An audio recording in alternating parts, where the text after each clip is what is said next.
네, 오늘은 류마티스 관절염, 그리고 루푸스, 강직성 척추염 등 각종 류마티스 질환을 전문 치료하시는 유창길 원장님과 인사 나눕니다. 안녕하세요, 원장님. 안녕하세요. 네, 안녕하셨습니까? 네. 원장님, 오늘 어떤 주제로 강의를 해주시게 되나요? 네, 오늘은 손가락에 류마티스 관절염이 나타났을 때 증상들에 대해서 이제 설명을 드리고요.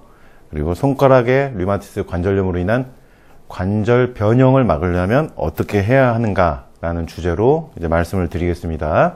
그리고 다음 주에는요, 이 손가락 류마티스 관절염이 있어서 류마티스 양약을 복용했는데도 손가락 관절의 붓기가 줄어들지 않고 통증도 계속 지속되면서 관절이 자꾸 변형되려고 했던 어떤 여자 환자분의 실제 한방 류마티스 치료 사례도 소개를 다음 주에 드리겠습니다. 네. 자, 오늘은 손가락 부위의 류마티스 관절염에 대해서 이제 말씀을 해주시겠다 얘기를 해주셨는데요. 네. 지난 시간에 그 손목 관절 류마티스 관절염 증상, 그리고 또 실제 치료 사례에 대해서 미니 강의를 해 주셨었는데, 네. 혹시 지난번 미니 강의를 못 들으신 분들을 위해서 오늘 그 미니 강의를 조금 짧게 정리를 해 주신다면요. 네. 이제 지난 시간에는 류마티스 관절염이 손목에 나타날 때 증상들에 대해서 말씀을 드렸죠. 네. 손목이 쑤시거나 욱신거리거나 통증이 오고 붓거나 손목이 두툼하게 두꺼워지고 열이 나거나 빨갛게 변하는 이런 증상들을 말씀을 드렸고, 심해지는 경우는 손목을 구부리거나 펼 때 바닥에 손목을 짚는 동작을 할 때 어려워진다. 헤어 드라이기 같은 빗질 같은 이런 일상 동작들이 어려워질 수 있다. 이런 건 설명드렸고요. 그리고 류마티스 관절염이라는 게 양측에 나타난다고 하지만 한쪽에만 나타나는 경우도 많고, 그리고 만약에 양측에 나타난다고 하더라도 어느 한쪽의 손목이 나머지 한쪽 손목보다 더 심하게 류마티스 증상이 나타날 수 있다. 이런 말씀 드렸죠. 그리고 손목 류마티스 관절염 때문에 고생하시던 어느 40대 류마티스 관절염 여성분, 양약을 복용하다가 부작용이 나타나면서 손목 관절의 류마티스 염증이 점점 심해졌고 혈액 검사상 염증 수치도 심해진 여성분이 한방 치료 후에 MTX와 면역제제, 스테로이드 같은 건 약들 다 끊고 혈액 검사상 류마티스 염증 수치 정상으로 되면서 임상 증상, 관해가 된 완치 상태에 도달했다고 볼 수 있는 정도로 호전된 어느 40대 류마티스 여자 환자분의 사례도 이제 소개를 해드렸죠. 네, 그렇습니다. 보통 이제 류마티스 관절염이 있다라고 할 때 손가락이 꺾이면서 심하게 이렇게 비틀어 있는 사진이 가장 먼저 떠오르거든요. 네. 류마티스로 인한 그 관절 변형 사진들이다 볼 수 있을 텐데, 류마티스 관절염 환자분들을 참 무섭게 하는 사진인 것 같습니다. 네. 사진을 보는 것만으로도 상당히 고통스럽거든요. 네. 실제로 손가락에 류마티스 관절염 증상이 좀 잘 나타난다, 이렇게 보면 되는 걸까요? 네, 지금 그 말씀하신 그 손가락이 변형된 사진인데, 그 손가락이 울퉁불퉁 이렇게 튀어나오거나, 네. 이렇게 꺾이거나, 이렇게 꺾이죠. 거위 발 모양처럼. 그 다음에 손가락 마디들이 안으로 또 이렇게 구부러진 경우 있어요. 완전히 주먹이 안 펴지게. 그래서 일상생활 동작이 안 되는 경우처럼 완전히 손이 굳은 경우. 그리고 너무 또 오래되신 분들은 이 손가락 관절 주변에 손가락 살들이 빠져요. 그래서 손이 아주 앙상하게 뼈만 남는 이런 사진들이 이제 주로 류마티스에 관한 방송이나 어떤 책이라든지 이런 언론 매체에 소개되기 때문에 류마티스 환자분들은 그런 사진을 보면 상당히 놀라시게 되죠. 그러니까 그 사진들은 손가락이 변형된 사진들입니다. 네. 그러니까 류마티스 관절염 하면 손가락 관절이 변형이 떠오르는 거예요. 그래서 손가락 관절에 류마티스 증상이 나타나는 것은 류마티스 관절염의 대표 증상이다 하나라 볼 수 있습니다. 그러니까 류마티스 관절염이 있으면은 손가락에 어떤 이상이 나타난다, 이렇게 볼 수 있죠. 네. 그러니까 손가락 관절 증상은 류마티스 관절염의 대표적인 증상이다, 이렇게 보면 되겠군요. 네. 자, 그렇다면 손목이나 팔꿈치 등의 다른 큰 그 관절 부위에 비해서 류마티스 관절염 증상이 손가락에 더 많이 나타난다, 이렇게 보면 될 수 있는 거네요. 그렇습니다. 지난 시간에 이제 손가락에서 손목, 팔꿈치, 어깨, 경추 1번 턱 관절까지 이제 올라간다고 이제 말씀을 드렸는데, 오늘 말씀드린 것은 이제 손가락 부위에 류마티스 관절염 증상이죠. 그러니까 류마티스 관절염이 있다고 하면 보통은 손가락 관절 중에 하나는 붓기나 통증이 있는 경우가 많습니다. 그러니까 몸의 여러 관절에 나타날 수 있지만 손가락은 반드시 나타나는 경우가 많고, 그리고 손가락을 빼고는 류마티스 관절염은 또 얘기할 수가 없을 정도로 대표적인 증상인데, 이 중요한 게요, 류마티스 관절염이 처음에 시작될 때 손가락에서부터 시작되는 경우가 많다. 어느 손가락에 하나가 갑자기 뻣뻣하고 붓고 구부러지지 않고 조조강직이 나타나면서 어느 날 갑자기 손가락에 류마티스 증상이 이상 증상으로 나타나는 경우가 많습니다. 그러면은 류마티스 관절염의 초기에 손가락 관절로 시작된다 이렇게 볼 수가 있는 거겠네요. 예, 물론 이제 모든 환자분들이 손가락으로 시작되는 건 아닙니다. 근데 상당수가 손가락 관절의 류마티스 증상으로 시작되는 경우가 많아요. 그러니까 류마티스 관절염 초기 증상이 나올 때는 손가락으로 시작되는 확률이 매우 높다고 볼 수 있습니다. 네. 그런데 이제 어떤 분들은 뭐 그냥 단지 뻣뻣하다, 좀 붓는다, 이러다 말겠지, 이렇게 넘어가는 경우가 있고, 이때 환자분들이 류마티스 관절염 초기라는 것을 잘 모르는 경우들도 많이 있을 것 같거든요. 네. 보통은 좀 잘 모르는 경우, 역시 대부분이라고 좀 봐도 과언은 아닐 것 같습니다. 네. 지금 말씀해 주신 것처럼 어느 날 손가락 하나가 붓고 뻣뻣해지고 아팠을 때, 류마티스 관절염 초기 증상이 나타나는 상황인데, 대부분의 환자분들이 류마티스인지 모르고 지내는 경우가 대부분입니다. 네. 그래서 류마티스 관절염 초기인지 모르고 그대로 지내면서 방치가 되는 건데, 이러다 보면은 류마티스 관절염이라는 게 염증이에요. 진행성 질환이기 때문에 퍼집니다. 다른 부위로 퍼지고 확산되고 넓어지고 이렇게 확산되면서 전신으로 퍼지는데, 염증이 전신으로 퍼지면서 동시에 통증도 전신으로 퍼질 수 있는 경우가 많죠.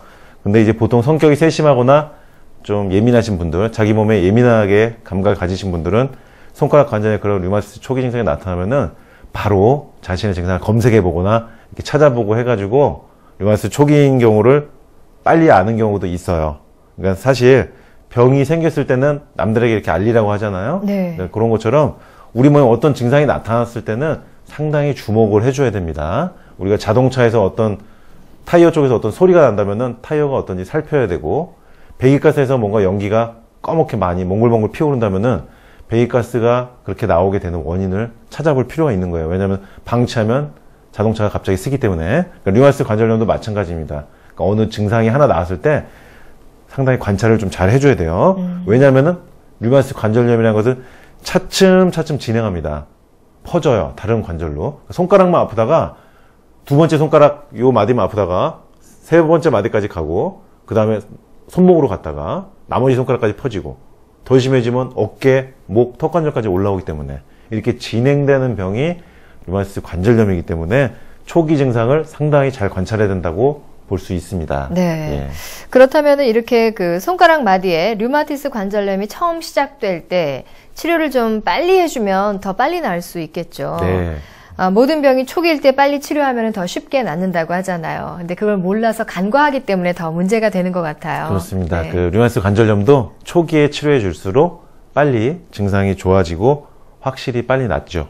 그러니까 전신으로 퍼진 후에 염증이 여러 관절로 확산돼서 몸의 큰 관절들까지, 어깨나 턱관절, 고관절, 무릎 이런 관절까지, 몸의 큰 관절까지 확산되면은 치료가 아무래도 오래 걸릴 수밖에 없습니다. 네.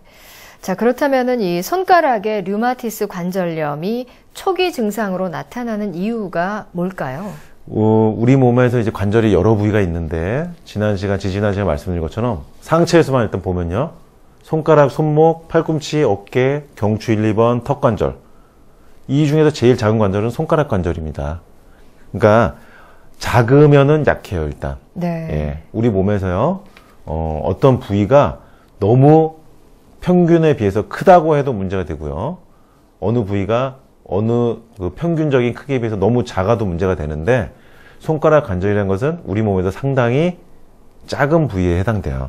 그러니까 작으니까 약하고, 작으니까 류마티스가 일찍 들어와요, 관절로. 그래서 작으니까 일찍 침범된다, 이렇게 생각하시면 되고요. 또 한 가지 손가락의 초기 증상이 잘 나타나는 이유는 심장에서 멀기 때문입니다. 심장에서 제일 멀리 있어요. 그러니까 우리가 손이 저리고 나이가 들면서 손이 저리거나 뻣뻣해지는 경우가 많은데 혈액순환이 안 되는 건데, 혈액순환이 안 된다는 것은 심장에서 손끝까지 순환이 안 된다는 거기 때문에 손끝에서부터 이제 저리면서 시작되는 건데, 류마티스 관절염 역시 심장에서 제일 먼 손가락에서부터 혈액순환이 안 되면서 류마티스 염증이 침범되는 경우가 많습니다. 그래서 이제 이 주목해야 될 점이 이 류마티스 관절염을 치료할 때 완치 수준에 거의 가깝게 되면은요, 다른 관절들의 증상이 다 없어지고 마지막에는 결국 손가락 하나만 남아요, 증상이. 그러니까 병이 처음 왔을 때로 돌아가는 상황이 되는 거예요. 네. 우리가 어떤 매듭이 많이 꼬여 있어도 하나하나씩 풀다 보면 맨 첫 번째 꼬인 매듭으로 가듯이 병이 왔을 때 그 병을 하나하나씩 풀어헤치면서 하나씩 해결해 가다 보면은요, 병이 이렇게 진행됐던 역방향으로 이제 돌아가서 맨 처음 병이 왔을 때 상황이 나타나요. 그래서 맨 처음 초기 증상인 손가락 류마티스 관절염 증상만 남게 되면은 상당히 치료가 이제 많이 된 거죠. 이렇게 복잡하게 병이 꼬여 있어도 결국은 하나하나씩 풀다 보면은 처음으로 돌아가는데 그때 나타나는 게 손가락 관절이에요. 네. 그러니까 이렇게 손가락 관절이 만약에 마지막에 남아 있다가 그 손가락마저 관절이 붓기가 빠지면서 염증과 통증이 줄어들면은 그것은 비로소 류마티스 관절염이 임상적 관해, 즉 완치 상태에 도달했다고 볼 수가 있는 것입니다. 이래서 손가락 류마티스 관절염 증상이 매우 중요한 것입니다. 예. 그렇군요. 그러니까 처음 시작도 손가락, 그리고 맨 마지막 남은 것도 손가락. 네. 그 치료가 다 됐을 때 류마티스가 완치. 참 신기하다라는 생각도 듭니다. 네. 근데 지난번에 말씀해주신 그 퇴행성 관절염과 그리고 이제 류마티스 관절염의 차이, 손가락 부위에도 해당이 되나요? 네. 그때 그렇군요. 말씀드렸지만 한번, 퇴행성 관절염은 손가락의 이 첫째 마디, 그러니까 손톱 바로 밑에 있는 마디들에게 많이 옵니다. 그래서 50대 이후 어머님들, 농사일 특히 많이 하시는 시골에 가보면 어머님들이 굵어진 경우가 많아요, 손가락이. 마디도 굵고, 예, 커지고. 예, 그런 경우는 많이 써서 퇴행성 관절염이 온 것이고, 류마티스 관절염이라는 건 손가락의 이 둘째, 셋째 마디에 잘 생기고요. 모든 손가락에서 이 손바닥 뼈하고 연결되는 이 셋째 마디, 예, 손바닥과 손가락이 연결되는 이 마디, 이런 관절들에 잘 생기고요. 그리고 특징적인 건 조조강직이 있어요. 아침에 관절 부위가 뻣뻣해요, 손이. 그리고 강직된 느낌, 움직이지 않는 느낌, 주먹이 안 쥐어진다, 이런 경우가 많습니다. 네. 지금 이제 얘기해 주신 부분이 조조강직이라는 단어였는데, 이게 만약에 그러니까 류마티스 관절염이 발생해서 조조강직이 나타나면 아침에 몇 시간 정도 그 조조강직이 좀 계속해서 간다, 이렇게 보면 될까요? 평균적으로는 조조강직이 30분에서 이제 1시간 정도, 이제 짧은 분들은 이렇게 나타나고요. 그러니까 30분에서 1시간 지나면 이제 부드러워지는 거예요. 네. 가벼운 분들이죠. 더 길어지면 오전 내내 정오 12시까지, 1시까지, 점심시간까지 계속 뻣뻣하시다가 오후 들어서면서 부드러워지신 분들이 있고요. 더 심한 경우는 지금 이 방송시간 오후 5시 정도 돼야지 강직감이 풀어지면서 손이 부드러워진 분들도 있어요. 이런 경우는 이제 심한 경우고요. 그리고 더 또 심한 분들은 아예 새벽부터 류마티스 관절염 통증이 시작돼가지고 잠을 깨요. 통증으로. 자다가 통증으로 깨고, 자면서 이제 깨서 움직여보려고 했더니 관절이 뻣뻣하고 움직이지 않아서 고통 속에 밤을 새는 경우도 많이 있습니다. 네.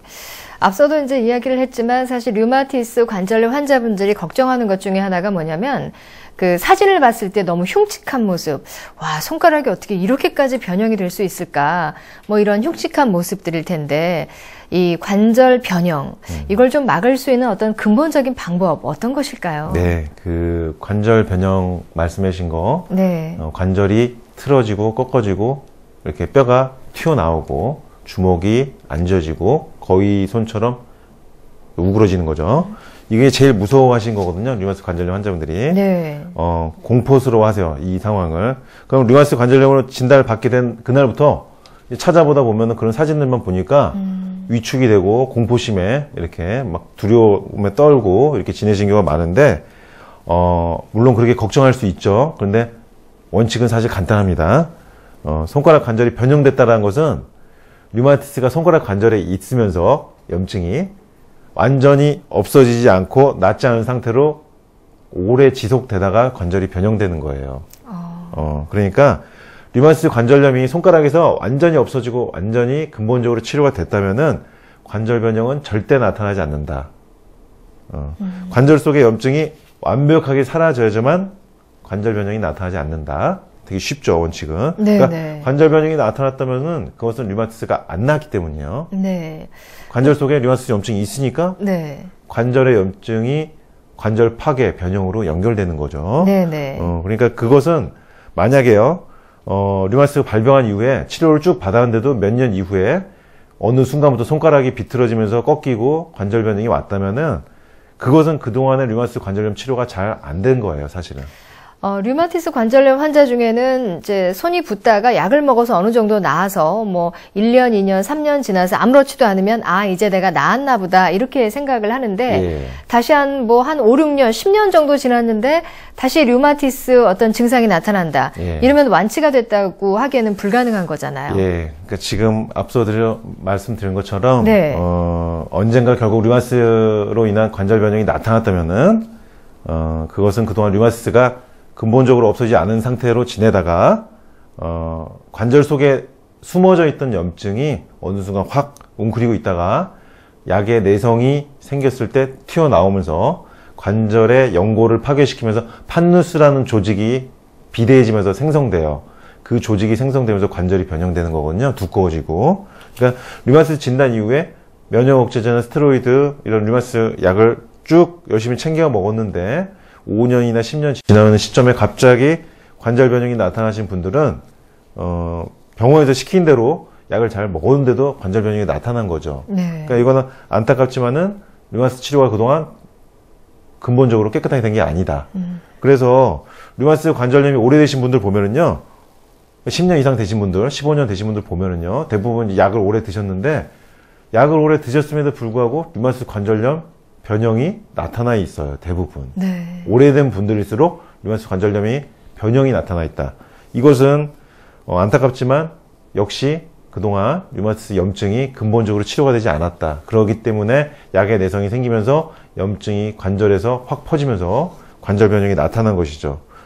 그러니까 면역 억제제를 복용하면서 염증을 일시적으로 눌러놓고 일시적으로 잠재워 놓았기 때문에 이게 어느 순간 내성이 생기면서 올라오는 거예요. 만약에 관절 속에 염증이 없고 근본적으로 싹 제거가 되었고 내 몸의 면역 상태가 안정되면 절대 관절 변형은 나타나지 않거든요. 네. 그러니까 쉽게 예를 들면은 루푸스라는 병이 있는데 똑같이 류마티스 관절염처럼 자가면역 질환인데 루푸스는 이제 스테로이드라는 약을 꾸준히 먹게 되는데 오래 먹다가 어느 순간부터 루푸스 증상 나타나면서 고관절이 변형되거나 괴사되는 경우가 나타납니다. 이것은 루푸스가 근본적으로 그동안 없어졌던 게 아니고 내 몸속에 있었다는 뜻이거든요. 그러니까 결국 루푸스 양약의 내성과 부작용이 나타날 시점부터 고관절이 변형되고 고관절이 문드러진 거거든요. 사실은 무서운 건데 고관절이 괴사되면서 이렇게 나타납니다. 이것은 루푸스의 어떤 고관절 괴사는 결국 류마티스 관절염 환자분들이 관절 변형되는 것과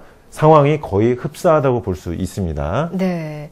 그렇다면 류마티스라고 하는 것을 이제 내 몸에서 완전히 제거해야 된다라고 하는 얘기인데요. 아마 그 류마티스 관절염이 근본적으로 치료된 상태, 그렇다면 완전히 제거된 상태를 내가 어떻게 확인할 수 있는지 아마 이 부분이 좀 많은 분들이 궁금해하지 않을까 생각이 됩니다. 네, 지금 이제 잘 짚어주셨거든요. 아주 류마티스 관절염이 완전히 내 몸에서 없어진 것을 잘 파악을 해야지 관절 변형이 나타나지 않죠. 네. 내 몸속에 있는 류마티스 관절염이 다 안 나은 상태로 계속 시간이 흐르면요, 관절 변형이 나타나요. 이것은 아주 중요한 전제거든요. 류마티스 관절염에 염증이 있으면 결국 관절 변형 나타나고, 류마티스 관절염에 염증이 내 몸에서 완전히 없다면은 관절 변형은 절대 나타나지 않는다. 아주 간단한 원칙이죠. 그러니까 양방 치료건 한방 치료건 간에요, 어떤 치료를 받더라도 일정 기간 치료를 받은 이후에요, 일단 치료가 종료가 되어야 돼요. 그러니까 평생 만약에 약을 먹어라, 이것은 고혈압, 당뇨처럼 그냥 평생 관리를 해야 된다는 얘기거든요.